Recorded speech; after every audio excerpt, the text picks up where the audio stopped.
아멘. 우리 하나님께서 자녀들에게 주시는 뜨거운 사랑의 메시지가 우리 이어 전도회를 통해 들려진 것 같습니다. 그 사랑에 푹 잠기셨나요? 네, 찬양 특송 올려드리는 내내 그 사랑에 깊이 생각하게 된 것 같습니다. 부모님이 자녀들에게 하신 것처럼 너의 신음에도 어두운데 빛을 주시고 이 가사 하나하나가 와, 하나님 아버지가 우리를 진짜 이렇게 사랑하시지라는 생각을 하게 됐던 것 같습니다. 우리 그 하나님 사랑에 감사하는 고백으로 우리 박수 올려드릴까요?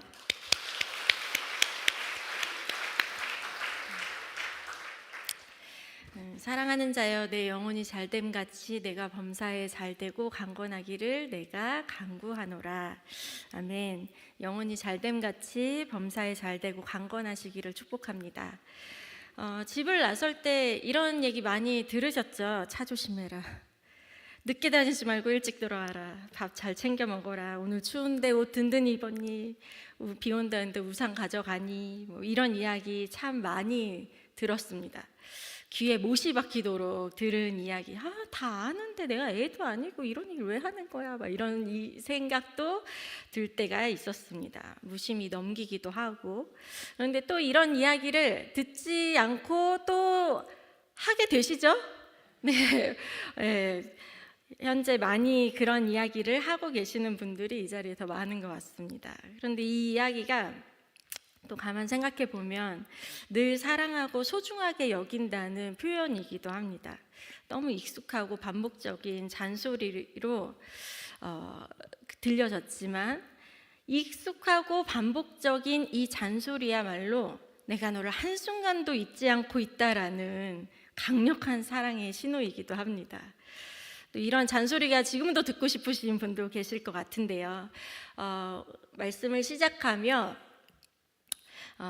말씀드렸던 이 요한 3서의 이 말씀을 들을 때마다 사실 저는 그런 이야기가 생각이 납니다. 너무 당연해 보이는, 당연히 잘 되기를 바라시겠지 하는, 마치 집을 나설 때마다 들려오는 사랑의 잔소리처럼 유독 성경 말씀 중에 요한 3서 이 말씀이 저는 그렇게 뜨거운 사랑의 잔소리처럼 들려집니다. 잘 되기를 원한다, 잘 되기를 원한다 하시는 그 말씀, 이 사랑의 잔소리가 우리 모두에게 계속 들려지기를 간절히 축복합니다. 그런데 이상하게 사람이 이 신체 구조가요, 눈이 앞에 달려서 그런지 특별한 일이 아니면 뒤를 돌아보지 않아요. 특별한 일이 아니면 뒤의 것을 이렇게 바라보지 않게 됩니다. 그래서 이러한 신체 구조처럼 우리의 생각도 내가 가야 할 곳, 내 미래, 내가 할 일, 내 앞에 있는 것들에 집중하며 바라보면서 정작 그렇게 되기까지의 나를 있게 한 뒤를 돌아보는 여유는 그렇게 많지 않은 것 같습니다. 이것은 나의 삶을 돌아보는 것뿐만 아니라 나를 있게 한 존재, 나를 있게 한 부모님에 대해서도 그런 것 같습니다. 특별히 어버이 주일을 맞아서 오전에도 말씀을 들었듯이 우리로 다시금 뒤를 돌아보는, 나의 뿌리를 돌아보는 시간은 우리에게 참 의미가 있는 것 같습니다. 오전 설교 때 보셨던 영상 기억하시나요? 사실 저는 오늘 설교 스케줄이 딱 잡히자마자 한 2주 전에 그 영상을 제가 편집해서 오후 예배 때 짠 보여드리면서 얘기를 해야지 이렇게 이제 준비를 했더랬습니다. 그런데 마음이 통한 거죠. 네. 그래서 이미 보셨기 때문에 다시 보진 않아도 좋을 것 같은데요. 혹시 그 영상 보시면서 뭐 많이 생각나셨어요? 저는 이제 준비하면서 이미 이전부터 그 영상을 보면서 와, 아버지, 부모님이 가장 좋아하는 음식은 무엇입니까? 라는 질문에 제가 답을 못하는 거예요. 그래서 이 생각을 좀 계속하게 됐는데 마침 어머니와 식사하는 시간들이 좀 저에게 생겼습니다. 그래서 늘 서울에 계셔서 잘 못 만나는 어머니와 이제 식사를 하면서 제가 이 영상의 이 이야기가 자꾸 생각이 나서 어머니 반찬을 뭘 많이 드시지? 어디에 젓가락이 많이 가지? 이런 거를 제가 유심히 보기 시작을 했어요. 저것도 맛있어 하시네. 처음 보는 모습이야. 막 이렇게 생각을 하면서 그렇게 시간을 보내다가 또 한날은 어느 지역으로 갔는데 그 지역에 가장 유명한 빵집에 사람들이 막 엄청 많은 거예요. 저 줄 서는 거 별로 안 좋아해서, 그럼 맛집은 꼭 가야 되지만 줄 서는 거 별로 좋아하지 않아서 가지 않으려고 했는데 저희 어머니 발걸음이 그쪽을 향해 가시는 거죠. 그래서 저도 이렇게 따라서 가게 됐습니다. 그래서 줄을 서 있었는데 얘기를 들어보니 줄 선 곳에서부터 빵을 받을 때까지 1시간을 기다려야 한대요. 빵 안 먹어도 되는데, 빵 안 먹어도 맛있는 게 지천에 있는데 굳이 서야 되나? 그래서 이제 안 그런 척, 나는 그래도 괜찮아라는 척 어머니에게 1시간 기다리는 거 괜찮으시겠어요? 막 이렇게 아닌 척 슬쩍 여쭤봤는데 어머니의 입술에서 제가 처음 듣는 얘기처럼 들린 이야기가 내가 팥빵을 좋아하잖아 이렇게 얘기하시는 거예요. 처음 알았어요. 그냥 뭐 있으면 드시고 없어도 굳이 찾으신 것 같지도 않고 또 가만 생각해 보니까 드실래요? 좋아하세요? 제가 한 번도 여쭤본 적이 없는 거예요. 그런데 좋아해라는 말을 제가 처음 들은 거죠. 아닌가? 예전에도 하셨나? 기억도 안 나요. 뭐 하셨는지 어쨌는지 기억도 안 나는데 마치 이 표현을 처음 들은 것 같아서 그래서 그 기꺼이 1시간 넘게 걸린 그 줄을 기쁘게 서서 빵을 샀던 기억이 있습니다. 그러면서 내가 왜 이토록 관심이 없었지? 아니 제가 막 어머니랑 사이가 그렇게 나쁘지 않아요. 막 친구처럼 되게 잘 지내거든요. 아니 근데 이렇게 왜 이렇게 관심이 없었지? 진짜 얘기도 많이 하고 전화 통화도 많이 하고 만나서도 얘기하고 말도 엄청 많이 하는 것 같은데 왜 이렇게 모르지? 들어도 잘 기억도 못하는 것 같고 왜 이러지? 막 이런 생각을 하게 됐습니다. 그런데 제가 이런 생각을 하는 비슷한 사람들이 있더라고요. 그래서 그런 이야기들을 막 찾아보기 시작을 했어요. 그랬더니 사랑에 방향이 있다라는 이야기가 들려졌습니다. 우리가 아는 옛말에 내리사랑은 있어도 치사랑은 없다 이런 얘기 들어보셨죠? 이런 것처럼 사랑에 방향이 있다 이런 이야기들을 하게 됩니다. 부모가 자녀를 사랑하는 마음은 끝이 없지만 자녀가 부모를 사랑하는 마음은 그에 미치지 못한다 이런 생각으로부터 계속해서 사랑이 내리사랑으로 다음으로 이렇게 이어지는 것을 이야기하고 있습니다. 근데 이런 사랑이 왜 그러지? 왜 이상하리만큼 왜 아래로 흐르는 것 같고 그냥 이렇게 마치 보답을 하듯이 누군가에게 은혜를 받으면 보답하듯이 이렇게 왔다 갔다만 하면 될 거를 근데 받은 걸 계속 흘려보내야 되는 이런 방향으로 흘러갈까. 그래서 조금 더 그 이유를 좀 찾아봤습니다. 첫 번째 이유는요, 생물학적 본능 때문에 그렇대요. 모든 생명체는요 미래를 향해 설계되어 있기 때문에 그래서 부모는 자녀를 자신의 분신이자 미래로 보기 때문에 본능적으로 자신의 모든 것을 내어주어서 자녀를 보호하려고 하는 본능이 있다라는 거예요. 그런데 반면 자녀에게는 부모는 과거이자 뿌리로 여겨집니다. 그래서 자녀는 본능적으로 부모로부터 독립해서 자신의 삶을 개척하려 하기 때문에 시선이 부모님보다 자신의 자녀나 자신의 삶을 향해서 가는 것이 이게 그냥 생물학적 본능 때문에 그렇대요. 그렇구나. 이게 모든 이 생명을 가진 모든 존재들이 다 그렇게 지음을 받았구나라는 생각을 했어요. 근데 두 번째 이유가 있는데요. 두 번째 이유는요, 관계가 평등하지 않대요. 관계가 처음부터 비대칭을 이루고 있다고 합니다. 그래서 자녀가 태어나는 순간부터 부모에게 자녀는 세상의 전부가 되는데 그래서 자녀의 울음소리 하나에 온 신경이 곤두서고 뭐 삶의 스케줄을 막 다 조정하잖아요. 자녀뿐만 아니죠. 조부모님들도 계시는데 내 손주의 스케줄에 따라서 내가 오늘 오후 활동을 할 수 있냐 없냐가 막 이렇게 정해지잖아요. 그것처럼 그렇게 하게 되는데 자녀에게는 부모는 태어날 때부터 그냥 당연히 그 자리에 있는 존재로 여겨져서 공기가 너무 소중하지만 평소에는 그 존재를 잊고 살듯이 자녀에게 부모의 사랑은 결핍을 느끼기 전까지는 당연한 배경처럼 그냥 느껴진다고 해요. 그래서 이 관계가 처음부터 평등하게 시작되지 않고 이렇게 뭔가 기울어져 있는 관계처럼 그렇게 시작이 된다는 거죠. 그리고 세 번째 이유가 있는데요. 이게 가장 큰 결정적인 이유라고 합니다. 이것은요, 사랑은 받은 만큼 주는 것이 아니라 해본 만큼 이해되기 때문이라고 합니다. 자녀는 부모가 되기 전까지는 부모가 나를 위해 얼마나 많은 밤을 지새웠는지, 어떤 마음으로 그 희생을 견뎠는지 알 수 없기 때문에 자신이 부모가 되어서 내리사랑을 실천하는 순간에야 비로소 부모님이 나에게 이렇게 하셨구나, 이렇게 뒤늦게 깨닫게 된다는 거죠. 그런데 성도님들, 이거 잘 생각해 보면요, 이러한 내리사랑, 태어날 때부터 그런 구조로 태어났고, 그리고 어느 정도 관계가 이렇게 기울어진 것 같고, 그리고 경험해 보지 않고는 도저히 그 사랑을 알 수 없는 이 모습이 어디서부터 온 걸까요? 그건요, 우리를 만드신 하나님의 성품에서부터 온 것입니다. 부모님의 사랑이 위대하다지만 사실 그 사랑도 하나님의 사랑을 비추는 작은 그림자에 불과합니다. 오늘 읽은 이사야 49장의 말씀은 이스라엘 백성이 바벨론의 포로로 잡혀가서 절망의 끝을 지나고 있을 때쯤 선포된 말씀입니다. 절망적이에요.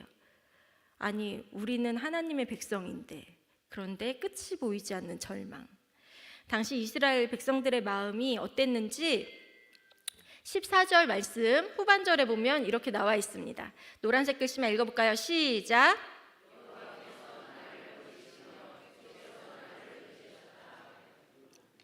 여호와께서 나를 버리시며 주께서 나를 잊으셨다. 나라를 잃고 성전이 파괴되고 이방 땅에서 포로 생활을 한 지 수십 년이 흘렀는데 기도는 응답되지 않는 거예요. 하나님이 침묵하시는 것 같은 거예요. 그들은 하나님이 자신들을 역사의 뒤안길로 잊어버리셨다. 그동안 약속도 다 잊어버리셨나 보다. 우리 민족을 다 포기하셨나 보다. 이러한 확신과 이러한 근거 없는 확신으로 깊은 영적 우울증에 빠져 있었던 거예요. 그때 잊혀졌다는 공포와 버려졌다는 서운함 속에 이 떨고 있는 자녀들을 향해서 하나님이 오늘 본문의 말씀을 들려주십니다. 그리고 15절에 우리에게 이렇게 질문하시는 거죠. 어떻게 질문하시냐면, 여인이 어찌 그 젖먹는 자식을 잊겠으며 자기 태에서 난 아들을 긍휼히 여기지 않겠느냐 하시며 하나님께서 말씀하시는 거예요. 히브리서 성경에 보니까요, 이 노란색으로 표시된 긍휼이라는 이 단어는요, 라함이라는 말인데요, 이 단어는 자궁을 뜻하는 레헴에서 유래가 되었습니다. 즉, 어머니가 10달 동안 아이를 품고 해산의 고통을 겪으며 느끼는 그 본능적이고 신체적인 아픔, 그것이 바로 긍휼이라는 거예요. 그래서 부모의 사랑이요, 단순히 머리로 생각하는 이 감정이 아니라 배 아파 낳은 자식과 연결된 본능적이고 신체적인 아픔이라는 거죠.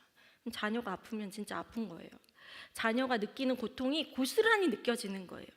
그냥 똑같이 자녀가 상처받고 아파하는 그것들이 그냥 이렇게 느껴지는 이것이 부모님들에게 있는 이 긍휼이라는 거죠. 하지만 성경에요, 냉정하게 덧붙입니다. 그 이후의 말씀인데요, 그들은 혹시 잊을지라도. 아니, 부모님들이 이런 긍휼이 있다고 하는데, 그런데 그들이 혹시 잊을지라도. 인간의 사랑은 완벽하지 않다는 거예요. 세월이 흐르면 기억이 희미해지고 서운함이 쌓이면 마음을 닫기도 합니다. 인간의 부모는 유한하기에 끝까지 책임질 수 없는 거예요. 그런데 하나님 사랑은 다르다는 거죠. 하나님 사랑은, 인간의 사랑은 끊어지는 지점이 있어도 하나님 사랑은 계속된다, 이렇게 말씀하시는 거예요. 내가 너를 잊지 않을 거다. 잊을 수가 없다. 인간 부모의 사랑이 닿지 못하는 그 깊은 절망과 외로움의 자리까지 하나님의 사랑은 끝까지 추격하셔서 그 사랑의 자리에서 그 자녀를 구하신다는 거예요. 하나님께 우리는 남이 아니라 하나님의 생기가 있는, 숨결이 있는, 그 숨결이 닿아 있는 하나님의 일부와도 같습니다. 자식을 잊는 것은 곧 자기 자신을 부정하는 것이기에 하나님은 결코 우리를 잊을 수가 없습니다.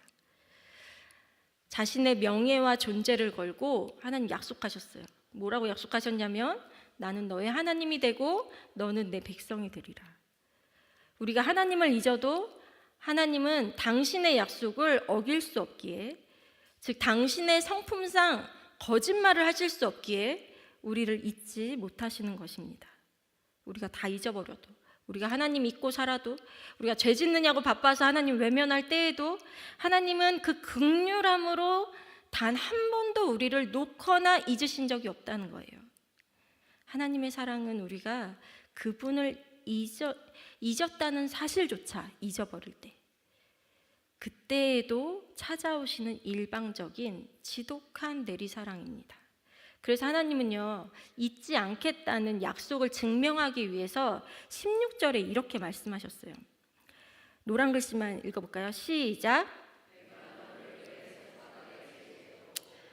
네, 새겼다. 여기 새기다라는 이 단어는요, 단순히 펜으로 이렇게 썼다는 얘기가 아니라 아주 날카로운 도구로 깊이 파내어 각인을 했다라는 이야기입니다. 당시 이 시대의 사람들은요, 잊지 말아야 할 문구나 이름을 가죽이나 벽에 긁어서 그렇게 기록을 했다고 해요. 그런데 하나님은 종이나 벽이 아니라 당신의 살점을 파내어 거기에 이름을 새겼다는 거예요. 지우려 해도 지울 수 없는 흉터처럼 새기셨다는 거죠. 우리 손바닥 이렇게 한번 보실까요? 자주 보셨어요? 손바닥? 우리 사람의 눈으로요, 자기의 신체 중에 가장 쉽게 자주 보는 곳이 바로 손이에요. 사실 다른 데는 그렇게 자주 볼 수가 없어요. 거울이란 도구가 아니면 볼 수 없고. 네, 그런데 사람의 눈으로, 내 눈으로 내 신체의 일부 중에 가장 자세히 그리고 가장 많이 볼 수 있는 게 손이에요. 세수를 할 때도, 밥을 먹을 때도, 일을 할 때도 그렇게 손으로 우리는 하는데, 그런데 하나님께서 이 손에다가 하나님이 우리의 이름을 새겨 놓으셨다는 거예요. 하나님이 우주를 통치하시는 모든 순간에, 그리고 일하시는 모든 과정 속에 하나님이 손을 펼치실 때마다 우리의 이름이 보인다는 거예요. 하나님이 손을 펼치시고 하나님이 일을 하실 때마다 우리 한 사람 한 사람의 이름이 잊혀지지 않고, 사실 하나님은 새기지 않으셔도 잊어버릴 수 없는 전능하신 분이세요. 그런데 우리에게 내가 그만큼 너를 잊지 않고 여기에 새겼다라고 오늘 그렇게 말씀하시는 거예요. 내가 이것이 증표야. 내가 너를 잊지 않았다는 이것이 증표야. 이렇게 이야기하시는 거죠. 그런데요, 그 사랑의 이름이 새긴 이 각인된 손은요, 아들 예수 그리스도께서 십자가에 못 박히실 때 그 손바닥에 우리의 이름을 대신한 못자국이 선명하게 박혀 있었어요. 그 흉터가 바로 우리가 결코 잊히지 않는 존재라는 증거입니다. 예수님의 손에 난, 하나님의 하나밖에 없는 아들의 손에 난 못자국이, 저 왜 이러죠? 그 못자국이 바로 우리를 위해서 하나님 손바닥에 지워지지 않도록 새기신 그 이름의 증표라는 거예요. 오전에 우리가 같이 봤던 영상의 마지막에 부모님이 자녀의 이름을 부르며 인사할 때 그 무뚝뚝했던 아빠들이 애기처럼 막 엉엉 우는 장면도 보셨죠? 왜 그렇게 부모님 하면 자꾸 이렇게 눈물이 나고 막 이렇게 이름 부르면 자꾸 눈물이 날까요? 근데 그건요, 나의 근원을 만났기 때문입니다. 하나님은요, 우리의 음성을 부르실 때 그냥 아무개야 이렇게만 부르시지 않고 우리의 근원을 부르시는 건데, 우리의 근원이 뭐냐면 내가 아들 예수 그리스도 생명 주고 너 샀어. 그 아들 예수 그리스도 그 손에 난 그 못자국 내가 잊어버리지 않았어. 너는 거기서부터 다시 태어난 생명의 근원이 거기 있는 거야. 그렇기 때문에 우리가 하나님의 이름을 부를 때, 하나님 앞에 가까이 가면 갈수록 우리 안에 그렇게 무뚝뚝해 보이는 그의 눈에 눈물이 뚝뚝 떨어지게 되는 거죠. 하나님의 근원, 하나님의 사랑을 알기 때문인 거예요. 내가 너를 어떻게 잊겠느냐. 내가 도저히 너를 잊을 수가 없다. 오늘 우리에게 동일하게 그렇게 말씀하십니다. 우리 그래서 오늘 이 말씀을 기억하며 우리 두 가지만 좀 기억했으면 좋겠는데요. 첫 번째는요, 우리 하나님 지독한 짝사랑에, 하나님 지독한 내리사랑에 우리가 응답하는 우리가 되었으면 좋겠습니다. 나를 잊지 않으시는 하나님, 제가 여기 있습니다. 그 사랑을 오늘도 기억합니다. 하나님은 우리에게 무언가를 받아내려고 막 사랑을 주시는 분이 아니에요. 내가 너 이만큼 사랑했으니까 너 그만큼 돌려줘, 막 이렇게 계산하시는 분이 아니세요. 기브 앤 테이크를 요구하지 않으시는 거죠. 왜냐하면 하나님께 우리는요, 하나님 전부를 걸어야 할 미래이자 목표입니다. 그래서 하나님은 지금도 그렇게 우리를 향해 사랑을 막 쏟아놓고 계시는 거예요. 그때 하나님께, 하나님 그 사랑을 기억합니다. 그 사랑을 기억한다는 말 한마디만 해도요, 오늘 꽃 다 받으셨어요? 꽃에 거기 뭐라고 써 있냐면 사랑합니다, 감사합니다 막 이렇게 써 있어요. 부모님들께 이 말 외에는 사실 더 드릴 말씀도 없는 거예요. 사랑합니다, 감사합니다. 그런데 우리가 그 글씨 보고요, 우리 아이들이 사랑합니다, 감사합니다라고 알아주기만 해도 기쁨이 되잖아요. 그것처럼 우리 하나님도요, 하나님의 그 사랑을 저 알아요. 이렇게 고백만 해도 하나님에게 기쁨이 되는 거예요. 그리고 두 번째는요, 그 사랑을 좀 흘려보내셨으면 좋겠습니다. 지금 나에게, 그리고 아니면 내가 사랑한다 고백할 수 있는, 음성으로 들려드릴 수 있는 부모님이 옆에 계시지 않아도 우리의 그 긍휼함, 그 사랑은요, 계속해서 내 주변에 있는 형제 자매들에게 흘려보낼 수 있어요.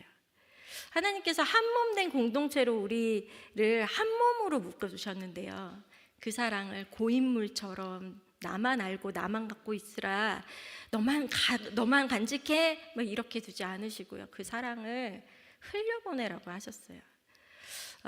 하나님의 이 사랑의 말씀이 들려지도록, 나만 알지 않고 내 주위의 모든 사람들이 이 하나님의 긍휼한 사랑의 메시지가 들려지도록 우리가 마음껏 그것을 흘려보내는 것이 하나님의 손바닥에 새겨진 이름을 기억하고 그 자녀답게 살아가는 길입니다.